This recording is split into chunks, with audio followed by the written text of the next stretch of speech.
Hello and welcome to Romanian Talks Football, and in today's video we're gonna discuss Liverpool draw at Newcastle.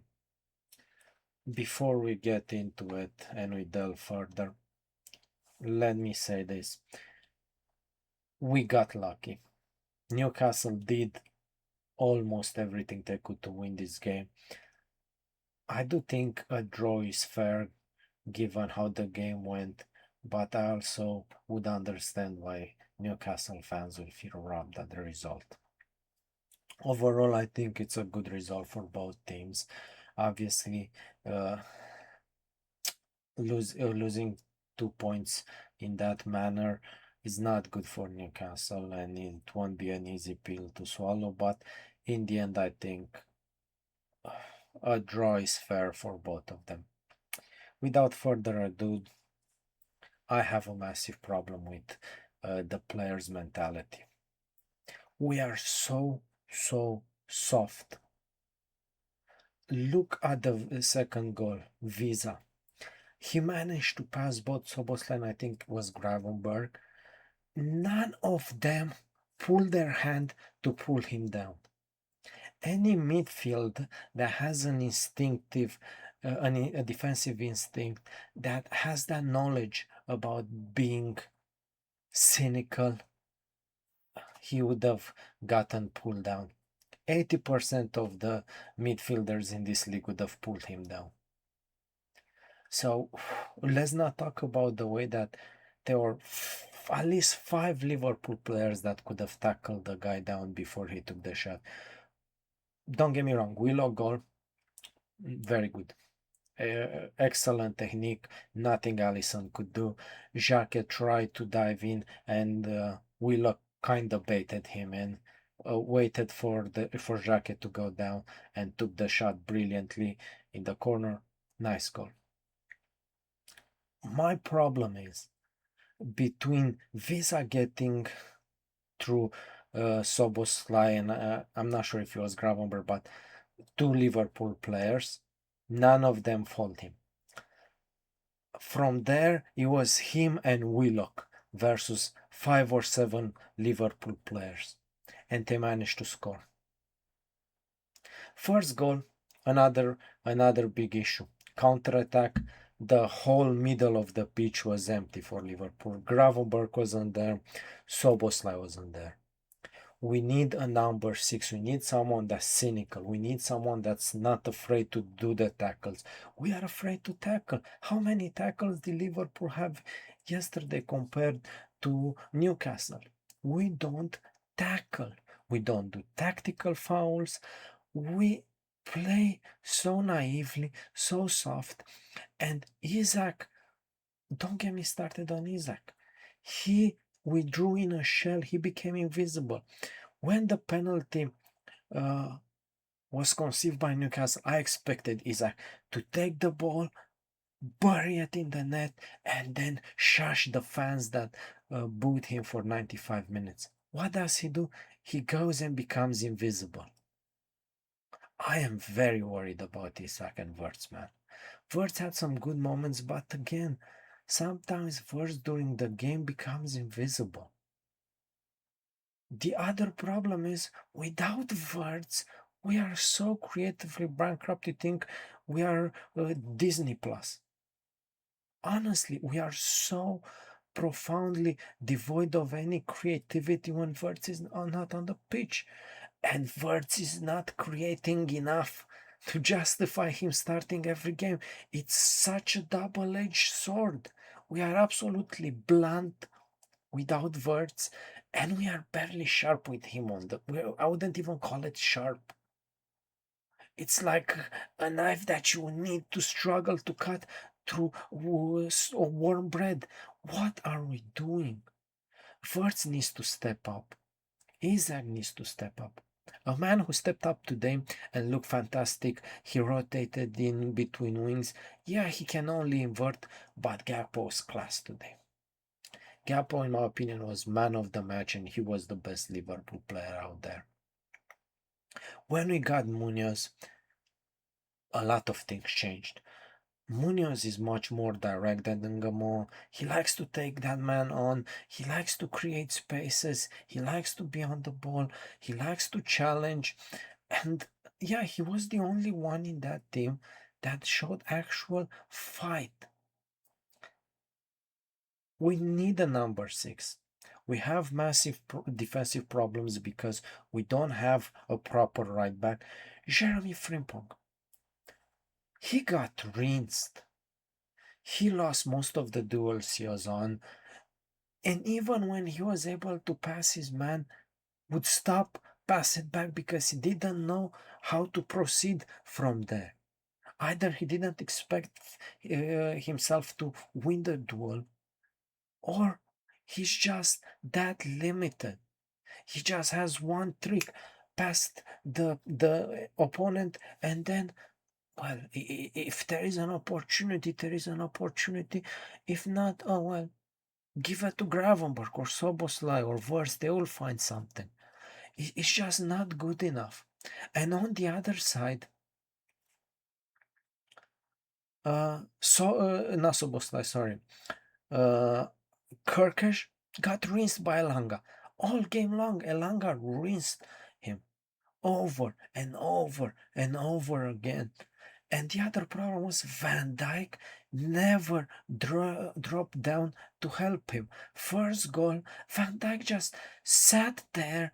There was no one down the middle. It was just Elanga.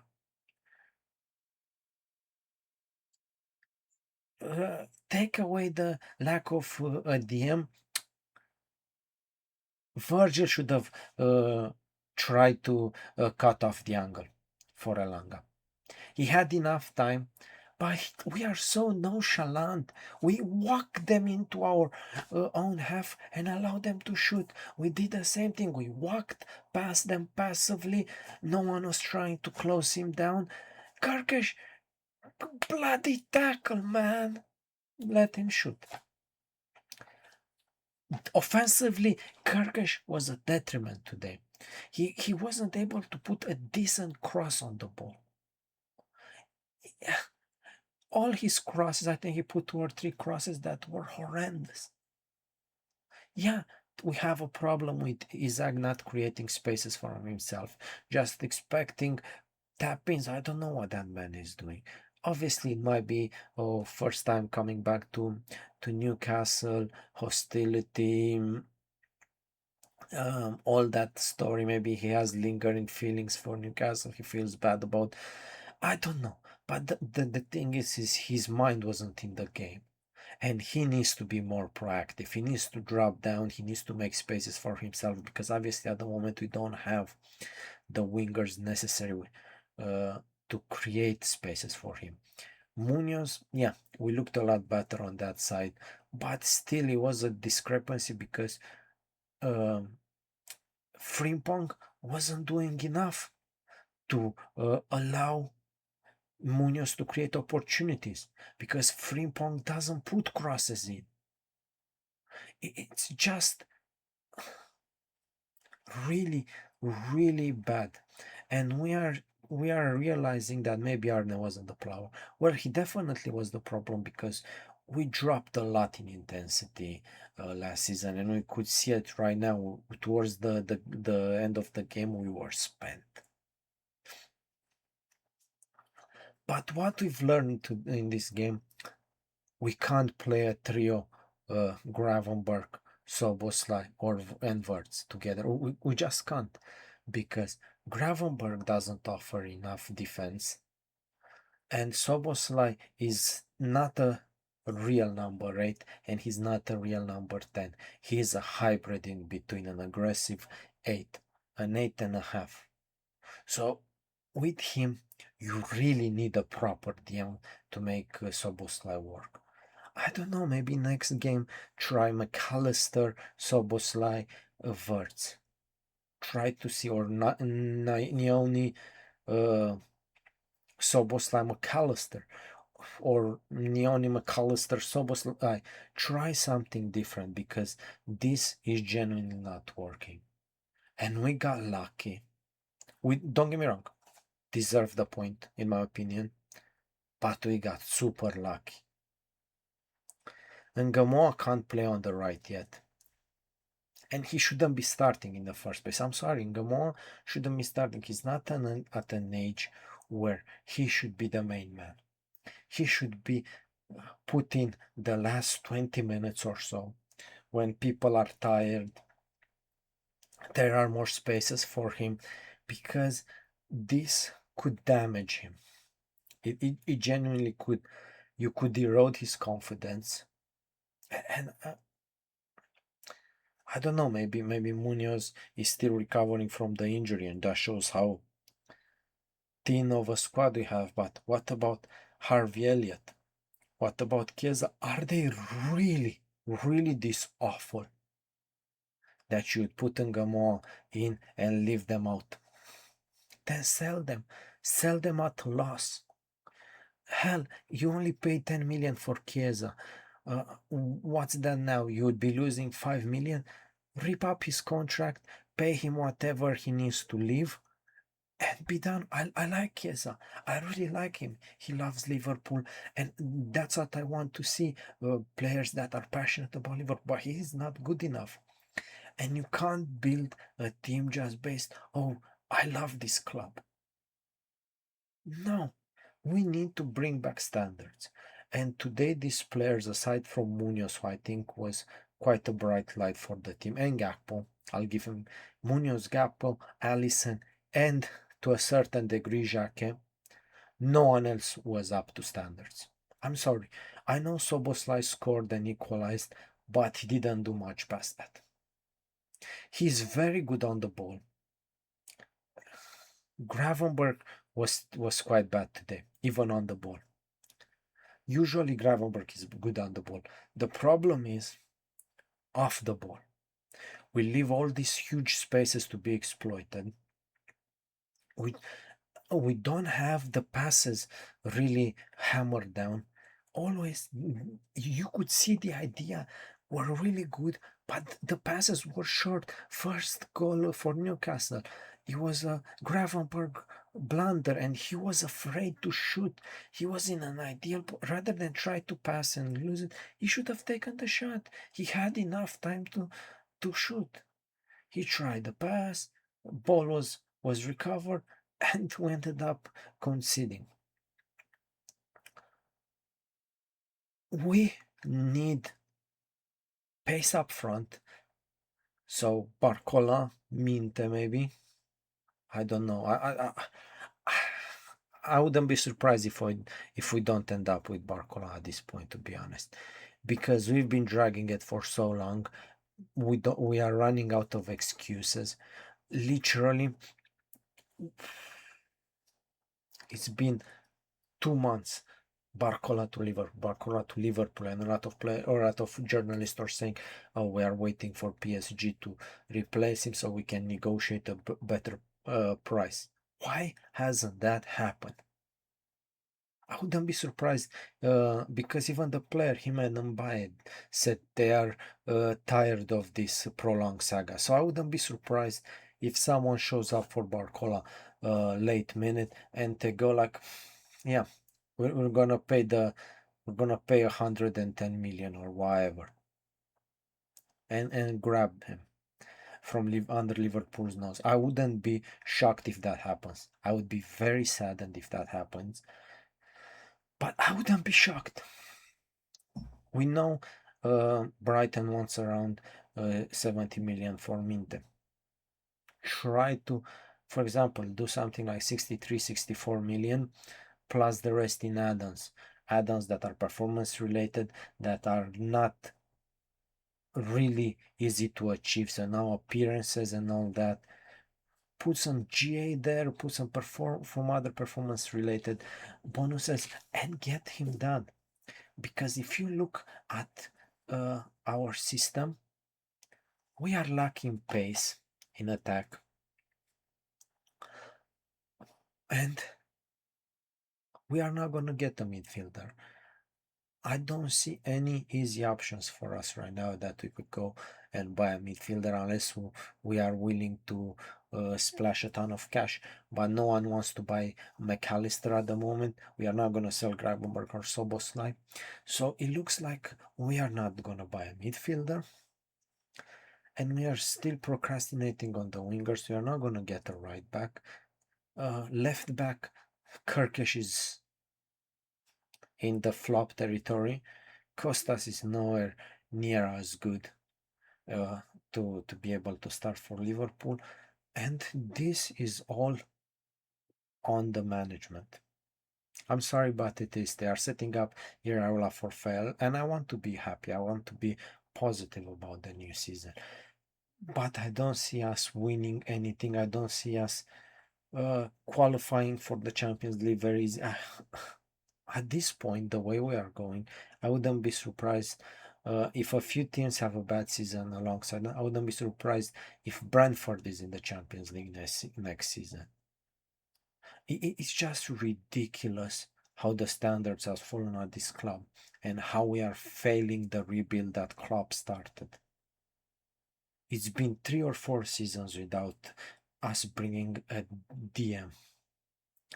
We had multiple chances. We were looking at Sangara, who had a phenomenal Brentford game. We are looking at Lamin Kamara. We are looking at Wharton. We are looking at Tyler Adams. We are looking at Alex Scott. All these players that we keep looking at and not doing anything about. Listen, I understand why we are not going for Wharton. He's not a pure DM, and he will take us in the range of 80 million, which is a lot of money. Sangara costed less than 50 million. They paid 42 or 43.5 million pounds, a club record for Brentford. Lamin Kamara, I expect to cost in the same range, under 50 million. There is no justification. We lost Curtis Jones, so they've lost we have enough midfielders. We have too many bodies in midfield. You need specialists. Because we are a few signings away from being truly great. You can see the vision. We just need to work on the output, and we need to work off ball a lot. We still have the problem with off ball positioning. We need to be a bit more cynical when it comes to the defense. We need to tackle. We need to stop being cowards and just go with it. Tackles. That's what we need. On the Newcastle side, I want to end by talking about Newcastle for a bit, because I've seen a lot of people putting them in the relegation zone. With Eddie Howe going, they lost Tonali, they lost Gordon. I don't think they're going to be anywhere near relegation. I actually think, given that Bournemouth, Brighton, Sunderland, they will have uh, uh, 2 or 3 games a week sometimes with the European Cup. I wouldn't be shocked if Newcastle makes a push for Europe this season. I don't think they have enough strength for Champions League, but I could see them as a candidate for, especially if one of the European teams will win Conference League, or probably Brighton could win the Conference League. I don't know about Europa League because you have AC Milan, you have Juventus there, so that would be a bit more tricky because you only have Bournemouth and Sunderland in there. They don't have a lot of European experience. Uh, yeah, I think it's going to be much harder for a Premier League team to win the Europa League, but I don't see any reasons why they couldn't win the